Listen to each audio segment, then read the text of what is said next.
முக்கியமான எல்லாத்துக்குமே தலைநகர் டெல்லிக்கே வந்துட்டு இருக்கீங்க. அதுக்கான காரணம் ஏன் சார் இன்னைக்கு 2 தடவை தான் சார் வந்திருக்கிறேன். ஏன்னா வரல, இப்போ அன்னைக்கு ஒரு தடவை, இன்னைக்கு ஒரு தடவை, 2 தடவை தான் வந்திருக்கிறேன். ஏன்னா அவர் அங்கே நிறைய அவர்களாம் பல வேலைகள் பழு, ஏன்னா 4-5 ஸ்டேட்டில் தேர்தல் அறிவிச்சிட்டாங்க. அந்த பணியை நோக்கி பணி செஞ்சுட்டு இருக்கிறாங்க. அதனால் நான் வந்து பார்த்துட்டு போகிறேன். ஏன்னா மறுபடியும் நாங்கள் வந்து தேர்தல் முடிவு வரைக்கும் பார்க்க முடியாது. அதனால் வந்துட்டு தொகுதி பங்கீடு சம்பந்தமான விஷயங்கள் எல்லாம் வரும். இன்னும் ஒரு 4 நாட்கள் எல்லாம் இறுதி செஞ்சிடும். நாளை தினம் பீஸ் கோயில் ஒரு சென்னை வர்றாரு. வெற்றி வாய்ப்புள்ள தொகுதிகள் வெற்றி வாய்ப்புங்கிறது எல்லாமே வெற்றி வாய்ப்பு தான். 234 தொகுதி வெற்றி வாய்ப்பு தான். அவரவர்கள் எது வெற்றி வாய்ப்பு இருக்குதோ அதுக்கு தகுந்த மாதிரி அமர்ந்து பேசி முடிவு செய்யும். கூட்டணியில வேற இன்னும் அதிகமான கட்சிகள் வருவதற்கு வாய்ப்பு இருக்கிறா? ஏன்னா ஏற்கனவே அதாவது கட்சி வந்து கூட்டணியில வரும் அப்படின்ற ஒரு அப்படிலாம் கிடையாது. நான் தெளிவா சொல்லுவேன். நீங்க தான் பேசிட்டு இருக்கிறீங்களே கூடிய ஒவ்வொரு முறையும் அவர்களும் கூட்டணி பேச்சுவார்த்தை இல்லைன்ட்டாங்க, நாங்களும் கூட்டணி பேச்சுவார்த்தை இல்லைன்ட்டோம். பொதுச் செயலாளர் அதிமுக பொதுச் செயலாளர் சொல்லிட்டாங்க, தவாக தலைவரும் சொல்லிட்டாரு. ஆனால் நீங்க விட மாட்டேங்கிறீங்களே. இல்லைங்க, பேச்சுவார்த்தையே நடக்கலையா, அப்புறம் எப்படி வரல போகிறது? அந்த பேச்சுக்கே இடம் இல்லை. இல்ல முழுமையா நான் தான் சொல்லிட்டு இருந்தேன். இந்த கூட்டணிக்கு தலைமை அதிமுக. எங்களை பொறுத்த வரைக்கும் எங்க கூட்டணி கட்சி சேர்ந்த தலைவர்கள் யாரும் அவளை சந்தித்து பேசவில்லை, அவர்களும் எங்களை சந்தித்து பேசவில்லை. இப்ப சட்டம் ஒழுங்கு சம்பந்தமான விஷயம் நிறைய போய்கிட்டு கூட்டணி தொடர்ச்சியா நிறைய பேர் வரப்போறாங்க. என்டிஏ கூட்டணியில இருந்து நிறைய தலைவர்கள், மாநில முதல்வர்கள் தமிழ்நாட்டுக்கு வரப்போறாங்கன்ற மாதிரி இருக்கு. நீங்க பிரச்சாரத்தை எந்த அளவுக்கு இன்னும் ஆரம்பிக்கல சார்? முதல் தொகுதி பங்கீடுலாம் முடிஞ்ச பிறகு, அப்புறம் எந்தெந்த தொகுதி யாரா இருக்குன்னு பிரிச்ச பிறகு அப்புறம் தான் இதெல்லாம் ஃபைனல் எல்லாமே. எல்லா கட்சியுமே அந்தந்த பகுதி போய் எல்லாம் சேர்ந்துட்டாங்கல்ல. யார் புதிய கட்சி வருவதற்கு இந்த எல்லா கட்சியும் திமுகவோட கூட்டணி சேர கட்சியெல்லாம் சேர்ந்துருது, அண்ணா திமுக சேர்ந்தாலும் சேர்ந்துருது. இனிமேல் தேர்தல் நோக்கி பயணம் செய்யணும்.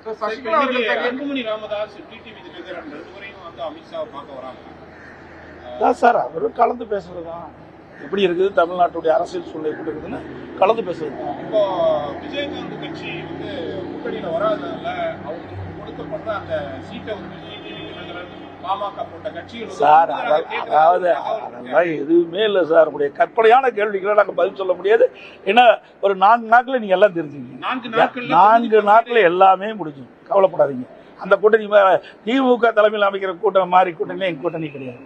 சைலண்டா அழகா அற்புதமா நாங்க கூட்டணி பேச்சுவார்த்தை முடிவு பெற்று தொகுதி வெளியிடப்படும். எந்த சிக்கலும் கிடையாது சார். அப்படியெல்லாம் கிடையாது. நான் தான் ஏற்கனவே சொல்லிட்டேன், எங்களுக்குள்ள ஒருத்தருக்கு ஒருத்தர் விட்டு கொடுத்து யாராருக்கு எந்தெந்த இடத்துல வெற்றி வாய்ப்பு இருக்குதோ அந்தந்த தொகுதியை அவர்கள் பெறுவதுதான் எங்களுடைய நோக்கம். சார் நீங்க தான் சொல்லணும், நீங்க தாங்க சொல்லணும். நாங்க தான் 234 தொகுதியில போட்டிடுறோம். எங்க அதிமுக தலைமையில 234 தொகுதியில் வெற்றி பெற வேண்டும் என்ற நோக்கத்துல தான் நாங்க தேர்தல் சந்திக்கிறோம். நீங்க தான் சொல்லணும் தேர்தல் காலம் எப்படி இருக்குன்னு நீங்க சொல்லணும். டெல்லியில இருந்து அங்குடைய கேட்டு எங்களுக்கு தகவல் கொடுக்க எப்படி இருக்குது. ஏறத்தாழ வந்து தேர்தல் வந்து நெருங்கி கொண்டிருக்கிறது. இப்ப 4 முனை போட்டி அப்படின்றது ஓரளவு உறுதியாயிடுச்சு.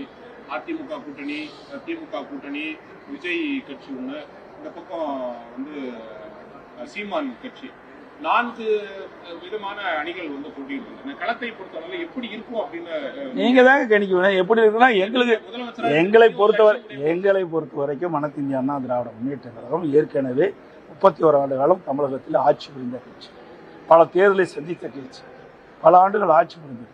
ஆகவே எங்களுக்கு ஏன்னா அண்ணன் 10 ஆண்டு 2019 2021 வரைக்கும் அனைத்து இந்திய அண்ணா திராவிட முன்னேற்ற கழக ஆட்சியில் எண்ணற்ற திட்டங்களை கொடுத்துருக்கோம். மத்திய அரசு பல திட்டங்களை பெற்று அங்க நிறைவேற்றிக்கிறோம். அதே மாநில அரசும் நிறைய திட்டங்களை கொடுத்துருக்கணும். ஆனால் திராவிட முன்னேற்ற கழகம் இந்த 5 ஆண்டு காலத்தில் எந்த ஒரு புதிய பெரிய திட்டமும் இல்லை. சட்ட ஒழுங்கு அடியோடு சீர்குலைஞ்சிட்டு இருக்கு. தினந்தோறும் கொலை, திருட்டு, வழி பிரிப்பு, பாலியல் வன்கொடுமை நடக்காத நாளே இல்லை. தினந்தோறும் தொலைக்காட்சியும் பத்திரிகையும் பார்த்தா இந்த செய்தி தான் வந்துகிட்டு இருக்குது. வேற எந்த செய்தியும் இல்லை.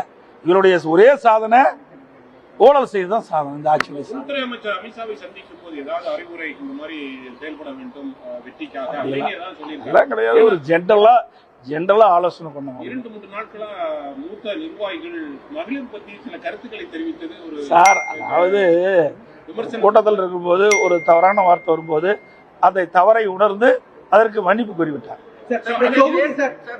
இது மாதிரி தொடர்ந்து பேசக்கூடாதுன்னு அப்படி நீங்க ஏதாவது அதாங்க, ஒருத்தர் தவறை உணர்ந்து தான் சொன்ன கருத்து தவறு என்று உணர்ந்த பிறகு அதற்கு மன்னிப்பு கோரிய பிறகு அதை பற்றி விவாதம் செய்து பொருத்தமா இருக்கு. திமுகவுடைய வாக்குறுதிகள் இறுதி செய்யக்கூடிய பணிகள் வந்துச்சு. இன்னும் 2-3 நாட்கள் அவங்க ரிலீஸ் பண்ணிடுவாங்க. நீங்க எப்போ முழுமையா இன்னும் தயார் பண்ணிட்டு இருக்கிறோம்.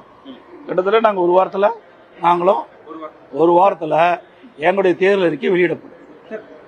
அன்னியூர் சிவா அவர்கள் வந்து ஒரு 34 கோடி ரூபாய், அன்னியூர் சிவா திமுக எம்எல்ஏ அன்னியூர் சிவா 34 கோடி இந்தியூர் சிவா அன்னியூர் சிவா 34 கோடி ரூபாய் ஒரு முதல்வர் நிதி மேம்பாட்டு நிதியில வந்து முறைகேடு செஞ்சிருக்காருன்னு ஒரு குற்றச்சாட்டு இருந்திருக்காரு. நீங்க எப்படி பாக்குறீங்க?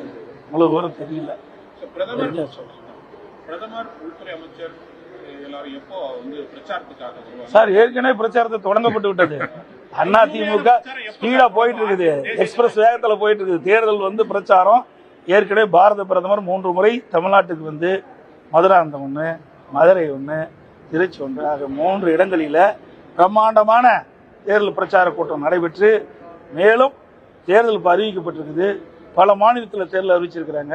அதற்கு ஏற்றவாறு தமிழ்நாட்டுக்கு நிச்சயமாக வருகின்ற பொழுது பத்திரிகையாளர் ஊடகங்களுக்கு தெரிவிக்கப்படும். நன்றி, வணக்கம்.